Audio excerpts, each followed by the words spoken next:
Assalamualaikum warahmatullahi wabarakatuh. Halo semuanya, kami dari kelompok 4 yang terdiri dari saya sendiri, Adrian Bima Gumilang dengan NIM 281. Lalu ada rekan-rekan saya, yang pertama ada Fahreza Nadia dengan NIM 282. Lalu ada Pujo Wahyu Syaputro itu dengan NIM 287. Lalu ada Khalifatun Nisa dengan NIM 293. Pada kesempatan kali ini, di video kali ini, kami akan menjelaskan mengenai peran politik Muhammadiyah di Indonesia. Akan dimulai dari saya sendiri. Baik, kita berbicara mengenai peran politik Muhammadiyah di Indonesia. Salah satu kitab perjuangan Muhammadiyah berisi pernyataan tentang Muhammadiyah dan politik. Adapun pola dasar perjuangan Muhammadiyah dalam berpolitik yaitu yang sebagai berikut. Muhammadiyah yang pertama, Muhammadiyah adalah gerakan dakwah dan bukan gerakan politik. Jadi ditegaskan dengan jelas ya. Lalu yang kedua, deklarasi dan sekaligus pemagaran diri Muhammadiyah dari politik, khususnya politik praktis, politik yang berorientasi pada perjuangan meraih kekuasaan di ranah negara sebagaimana partai politik, perjuangan di kancah real politik. Secara organisatoris dan kelembagaan kemudian dikukuhkan melalui Kitab Muhammadiyah yang disertai dengan kebijakan-kebijakan pemimpin puat Muhammadiyah maupun produk-produk permusyawaratan dalam Muhammadiyah dalam melaksanakannya. Nah, jika bicara mengenai peran politik Muhammadiyah di Indonesia, kita perlu tahu mengenai apa sih tujuan utama dari politik itu sendiri. Di sini kita akan membahas tujuannya secara umum dulu ya, bukan politik Islam di sini. Di sini politik pada umumnya tujuannya itu apa? Jadi politik itu tujuan utamanya itu adalah untuk menciptakan sistem pemerintahan yang baik. Nah, jadi sistem pemerintahan yang baik ini akan ada hubungannya dengan bernegara ya. Nah, jadi tadi dijelaskan di poin pertama tadi, Muhammadiyah adalah gerakan dakwah dan bukan gerakan politik. Apakah di sini Muhammadiyah tidak ikut serta dalam menciptakan sistem pemerintahan yang baik atau Muhammadiyah menolak untuk bernegara? Bukan seperti itu ya. Tapi di sini ada pendapat tersendiri dari Muhammadiyah, yaitu Muhammadiyah sendiri berpandangan bahwa berkiprah dalam kehidupan bangsa dan negara merupakan salah satu perwujudan dari misi dan fungsi melaksanakan dakwah amar ma'ruf nahi munkar, sebagaimana telah menjadi panggilan sejarahnya sejak zaman pergerakan masa awal kemerdekaan sampai setelah kemerdekaan Indonesia. Nah, peran dalam kehidupan bangsa dan negara diwujudkan dalam langkah-langkah strategis dan taktis sesuai dengan kepribadian, keyakinan, dan cita-cita hidup. Nah, jadi di sini Muhammadiyah meyakini bahwa negara dan usaha-usaha membangun kehidupan berbangsa dan bernegara baik melalui perjuangan politik maupun melalui pengembangan masyarakat pada dasarnya merupakan wahana yang mutlak diperlukan untuk membangun nilai-nilai ilahiyah, landasi dan tumbuh subur kebersamaan, keadilan, perdamaian, ketertiban. Baik, selanjutnya akan disampaikan oleh rekan saya yaitu Fahreza Nadia. Di sini saya akan menjelaskan tentang bagaimana pola dasar perjuangan Muhammadiyah dalam berpolitik. Sebelumnya dalam bidang politik Muhammadiyah berusaha sesuai dengan hitanya. Hita sendiri secara bahasa berarti langkah atau jalan. Dalam dunia gerakan Muhammadiyah, hita dipakai untuk menyebut panduan langkah-langkah dalam berjuang. Hita adalah pedoman yang dipegang oleh Muhammadiyah yang sangat berguna ketika menghadapi kenyataan yang sebenarnya di masyarakat. Singkatnya atau lebih jelasnya, hita adalah garis-garis haluan perjuangan Muhammadiyah. salah satu hita perjuangan Muhammadiyah berisi pernyataan tentang Muhammadiyah dan politik. Kemudian ada pola dasar perjuangan Muhammadiyah dalam berpolitik, yaitu menegaskan bahwa Muhammadiyah berjuang untuk mencapai keyakinan yang bersumber pada ajaran Islam. Kemudian menegaskan bahwa untuk mencapai suatu keyakinan yang bersumber pada ajaran Islam tersebut dilaksanakan dengan dakwah amar ma'ruf nahi mungkar. Kemudian menegaskan bahwa kegiatan dakwah amar ma'ruf nahi mungkar ini dilaksanakan melalui dua saluran, yaitu saluran politik kenegaraan dan saluran masyarakat. Kemudian menegaskan bahwa alat yang digunakan untuk dakwah amar ma'ruf nahi mungkar dalam bidang politik dengan ikut serta memberikan masukan kepada negara, sementara organisasi kemasyarakatan dengan organisasi non-partai. Sedang untuk alat perjuangan dalam bidang politik kenegaraan atau politik praktis, Muhammadiyah membentuk satu partai politik di luar organisasi Muhammadiyah. Ada Muhammadiyah harus menyadari bahwa partai tersebut adalah merupakan objek dan wajib membinanya. Kemudian antara Muhammadiyah dan partai tidak ada hubungan organisatoris, tetapi tetap mempunyai hubungan ideologis. Kemudian ada masing-masing berdiri dan berjalannya sendiri-sendiri menurut caranya sendiri-sendiri, akan tetapi dengan saling pengertian dan menuju tujuan yang satu. Kemudian pada prinsipnya tidak dibenarkan adanya perangkapan jabatan, terutama jabatan pimpinan antara keduanya demi tertibnya pembagian pekerjaan atau spesialisasi. Kemudian ada pengertian politik menurut Islam. Pengertian politik menurut Islam sendiri yaitu politik adalah ilmu pemerintahan atau ilmu siasah, yaitu ilmu tata negara. Pengertian dan konsep politik atau siasah dalam Islam sangat berbeda dengan pengertian dan konsep yang digunakan oleh orang-orang yang bukan Islam. Politik dalam Islam menjuruskan kegiatan umat kepada usaha untuk mendukung dan melaksanakan syariat Allah melalui sistem kenegaraan dan pemerintahan. Hal tersebut tercantum dalam Al-Isra ayat 80 yang artinya, "Dan katakanlah, ya Tuhanku, masukkanlah aku dengan cara yang baik dan keluarkanlah aku dengan cara yang baik dan berikanlah kepadaku daripada sisimu kekuasaan yang menolong." Nama saya Khalifatun Nisa, NIM 293. Saya akan melanjutkan penjelasan tentang asas sistem politik Islam. Yang pertama yaitu Hakimiyah Ilahiyah. Hakimiyah atau memberikan kuasa pengadilan dan kedaulatan hukum tertinggi dalam sistem politik Islam hanyalah hak mutlak Allah. Yang kedua, Risalah. Jalan kehidupan para rasul diiktiraf oleh Islam sebagai Sunan al-Huda atau jalan-jalan hidayah. Dalam sistem politik Islam, Allah telah memerintahkan agar manusia menerima segala perintah dan larangan Rasulullah SAW. Manusia diwajibkan tunduk kepada perintah-perintah Rasulullah SAW dan tidak mengambil daripada selain Rasulullah SAW untuk menjadi hakim dalam segala perselisihan yang terjadi di antara mereka. Yang ketiga, Khalifah. Khalifah berarti perwakilan. Dengan pengertian ini, ia bermaksud bahwa kedudukan manusia di atas muka bumi ini ialah sebagai wakil Allah. Maka, manusia dikehendaki melaksanakan undang-undang Allah dalam batas-batas yang ditetapkan. Seorang khalifah hanya menjadi khalifah yang sah selama mana ia benar-benar mengikuti hukum Allah.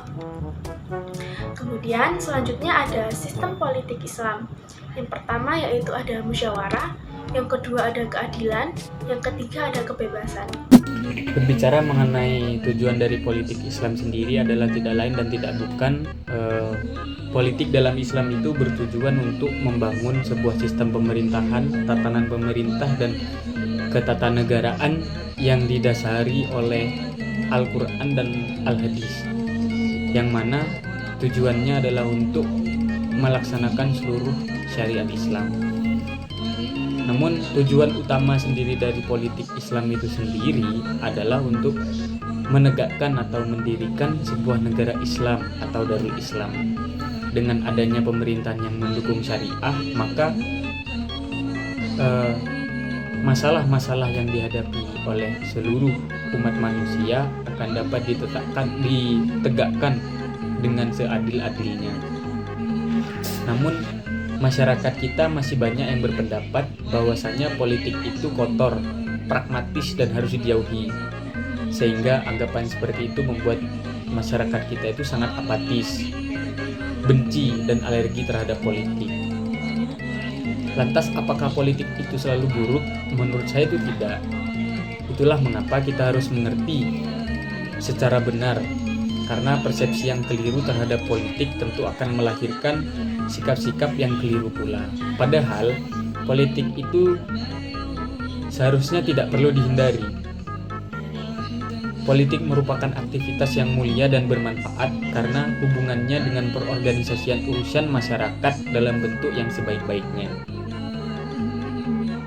Islam sendiri adalah agama yang universal, meliputi semua unsur kehidupan. Di dalam Islam, politik mendapat kedudukan dan tempat hukumnya yang bisa menjadi wajib.